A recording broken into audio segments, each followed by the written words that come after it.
I definitely would say I had an idyllic upbringing. I still have like 11 friends from kindergarten. It was close-knit. Families knew each other. I had just returned from college. I came home from a tennis tournament. I saw my dad crying in his bedroom. I'd never seen that before. And when I asked what it was about, he shared that Mom had a malignant melanoma and would likely die. And my whole world changed from that point forward.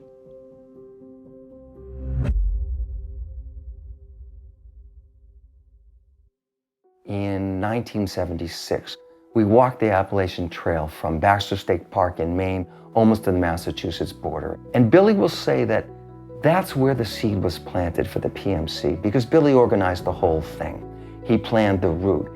He helped us pick out gear. He recruited us. We were going into the longest wilderness section of the entire 2,000 miles, 110 miles from Baxter and Mount Katahdin to Monson, Maine. And after a beautiful day one, we encounter 8 straight days of nonstop rain. Now, we don't know what we don't know ahead of us, but quite frankly, it came into a borderline survival experience. And when we got out of there, my 3 friends thought that this wasn't such a great holiday.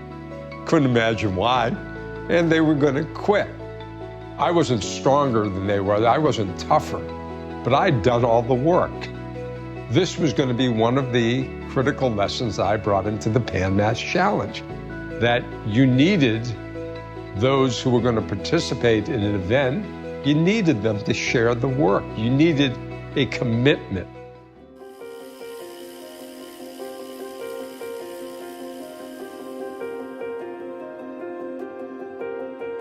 And I remember one day in May in 1980, I had heard that Billy was working on something, some event, something that had to do with the Jimmy Fund. And he brought me into his father's study and he gave me a folded sheet of paper. And on this paper was his idea for something called the Pan Mass Challenge.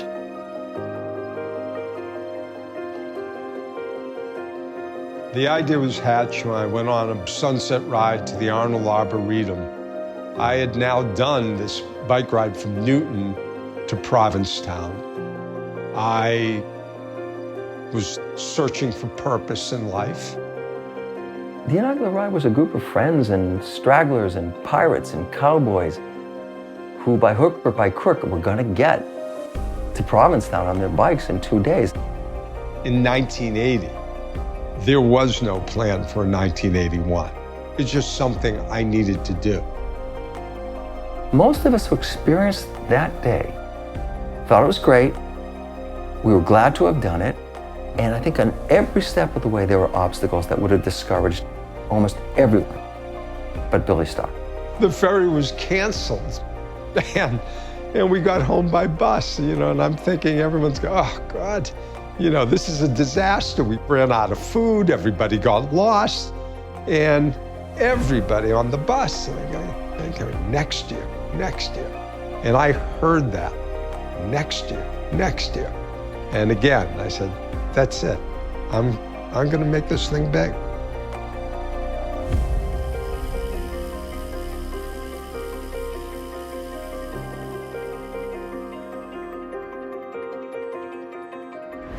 So 1989 was going to be the first year that the PMC was going to raise over $1 million. Coincidentally, 1989 was about to be the year of our first doomed forecast. And we've had rain, but we'd never had rain at 4 o'clock Saturday morning, which was forecasted to be a monsoon. I get up in the morning, I curse the fates, and I go into the parking lot at the Sturbridge Host Hotel, and everyone's there. And I recognize that's it. They had trained, they had fundraised, they had told their family, they'd taken hotel reservations. They were coming for their PMC experience. And I got the client I wanted, someone who was committed.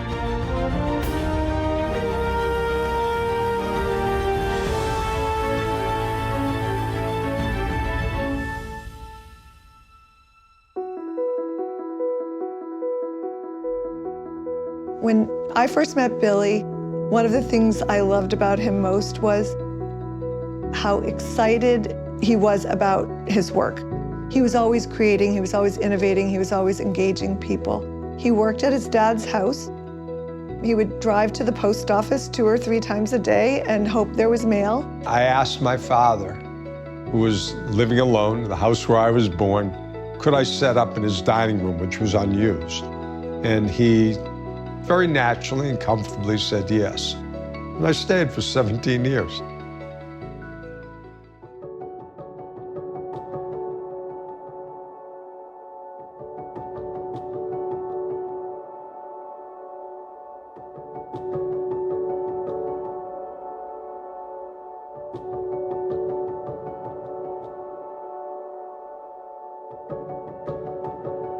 My first connection with the PMC was a phone call from a long-standing PMC rider at 5 p.m. on a Friday afternoon directly to my office to ask whether he could meet with me to discuss our research, learn a little bit more about what we do, and support our research efforts. And sure enough, they've remained supporters ever since, and this has tremendously benefited our laboratory and potentiated the translation of some of the most basic findings into hopefully meaningful therapeutics for patients. Some of our ideas that have led to the most powerful discoveries from our laboratory have emerged from brand new thinking that comes unexpectedly from an experiment that happens to be done at the end of the day without any other preliminary data and leads us in an entirely new direction. It's exactly that kind of new research that the PanMass Challenge supports.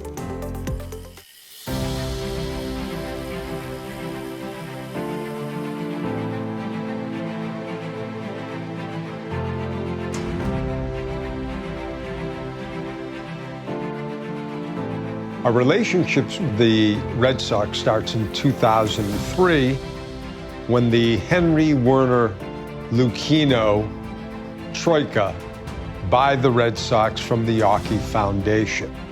But me, I knew I had an opportunity here because Larry Lucchino, he had come in 1997 to speak at our opening ceremonies. We were determined that we were going to expand and enhance the Dana-Farber relationship with the Jimmy Fund. Larry came out to Sturbridge, and we were a significant event at this point, probably 3,000 plus riders, and he got it. He got it very much so. And of course, Larry was a cancer survivor. When I got in the room with the 3 of them, the only time I ever did my pitch was essentially, look, I'm doing 15 million without you. Imagine what I could do with you. And they got it. And Billy worked like crazy in that first year to increase the number. And he's a forceful, assertive guy. It's hard to say no to Billy Starr.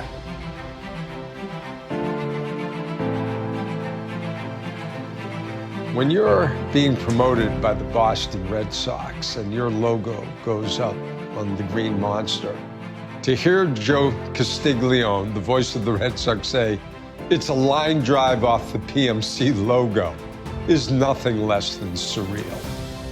Not just executives, but players, players' wives, affiliated with the team, cancer patients, bikers able to do a parade on the field. This was absolutely elevating. Nobody thought you were going to be able to play in this kind of backyard. It was far beyond the scope of anyone's awareness that we were going to do something this big, this grand. And it's Billy, it's Billy, it's Billy. He was the visionary. He was the lead writer. He was the guy who made it happen, and he's the guy who involved the Red Sox.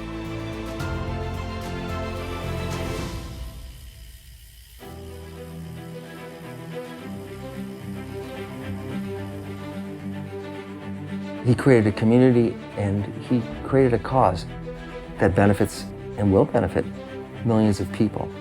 But Billy also created an industry, the bike-a-thon.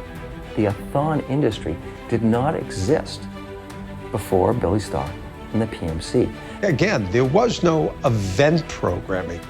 You know, fundraising was bingo and black tie and direct mail. I have been following the industry since 2007. The program that I get asked the most about is the PMC.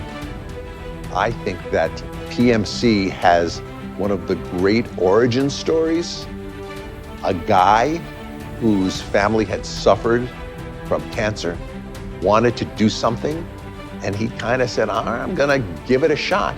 This became an opportunity to do three things. Number one, to train and ride with your friends. Fantastic. Number two, raise money. But most importantly, put a stake in the ground and say, I want to be part of this miracle of curing cancer, and here's the way I can do it.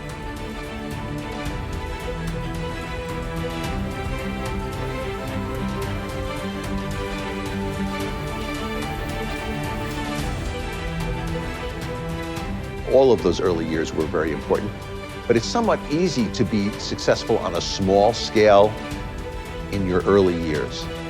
But to be able to scale and to have the founder have the wisdom to create an organization that can support moving up, creating the logistical machine, creating the sponsorship and marketing machine is a wonderful case study in organizational growth.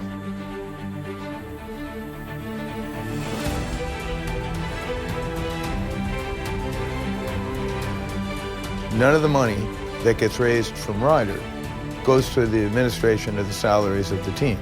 All that's done by sponsors. So 100% of the money that gets raised from riders, from their contributors, goes toward research. It is an example that others will say, well, why don't we create our own PMC? None of them have walked away from the experience going, oh, this was easy, or we are out PMCing the PMC. We have people that have rode the PMC for 40 years.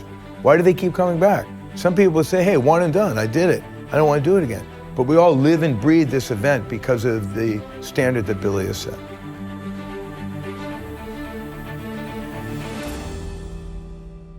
There was early on, I think it was 1984, the first rider death.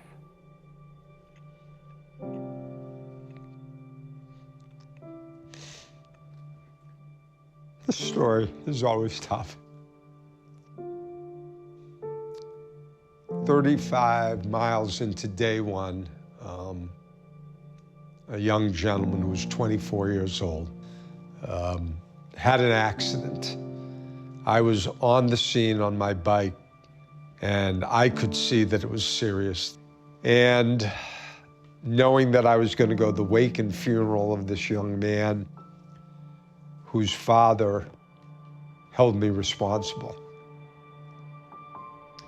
The aftermath of that death was that everybody quit from my staff. Not out of anger, out of just a form of dismay that how could this happen? And I knew I had to get these people back.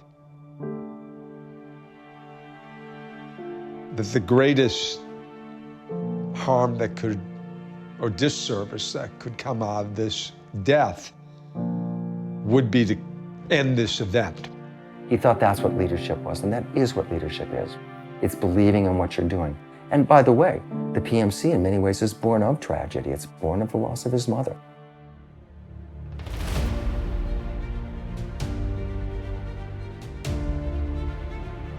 What makes this event so captivating is that it becomes a focal point of the year. People will tell us they plan their summers around it. They will tell people who are getting married, do not get married on the first weekend of August. I won't be able to come. And bringing in an unbelievable amount of volunteers that would run various parts of the event, whether it's water stops to run logistics or fixing bikes on the road. The PMC is really a community of hope. That's what we do, that's what people come for, and that's what they get on PMC weekend. Hope is the business we're in. Probably been said to me 100 times, it's only a bike ride. Come ride it.